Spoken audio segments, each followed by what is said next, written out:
ತುಂಬ ಗಾಯಕರನ್ನ ಹುಟ್ಟಿ ಹಾಕಿದ್ದಾರೆ, ಈಗಲೂ ಹುಟ್ಟಾಕ್ತಾ ಇದ್ದಾರೆ ಗಾಯಕರನ್ನ. ತುಂಬ ಉತ್ತೇಜನ ಕೊಡ್ತಾರೆ ಎಲ್ಲ ಗಾಯಕರಿಗೂ. ಮತ್ತು ಅವನಿಗೆ ಬಗ್ಗೆ ಹೇಳೋಕ್ಕೆ ಪದಗಳೇ ಗೊತ್ತಾಗ್ತಾ ಹೇಳ್ಬೋದು. ಶಾಲು ಆಗ್ತಾ ಇದ್ದೀವಿ ಜೊತೆಗೆ.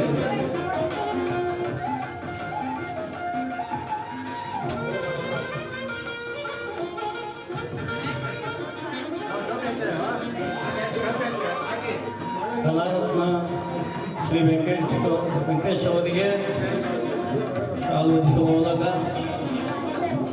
ಮೈಸೂರು ಪೇಟವನ್ನು ತೊಡಿಸಿ ಟೋಪಿ ಹಾಕಿ ಸನ್ಮಾನವನ್ನು ಮಾಡ್ತಾರೆ. ಶ್ರೀ ಪ್ರಸನ್ನ ಆಚಾರ್ಯ ಅವರಿಂದ ಖ್ಯಾತ ಗಾಯಕರು ಮಂಗಳೂರವರಾದ ಪ್ರಸನ್ನ ಆಚಾರ್ಯ ಅವರಿಂದ ಸನ್ಮಾನ. ಶ್ರೀ ಕಲಾರತ್ನ ವೆಂಕಟೇಶ್ ಅವರಿಗೆ ವಿನಯ್ ಜಿಂಪೆಟ್ಸ್ ಮಾಲೀಕರು, ತುಂಬ ಹಿರಿಯ ಗಾಯಕರು.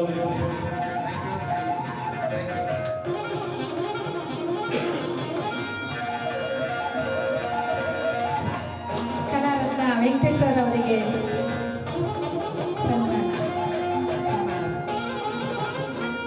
ಮತ್ತೆ ನಮ್ಮ ಇವಾಗ ಕೇಕ್ ಕಟ್ಟಿಂಗ್ ಇರುತ್ತೆ, ಯಾರು ಹೋಗ್ಬಿಡಿ ದಯವಿಟ್ಟು ಪ್ಲೀಸ್.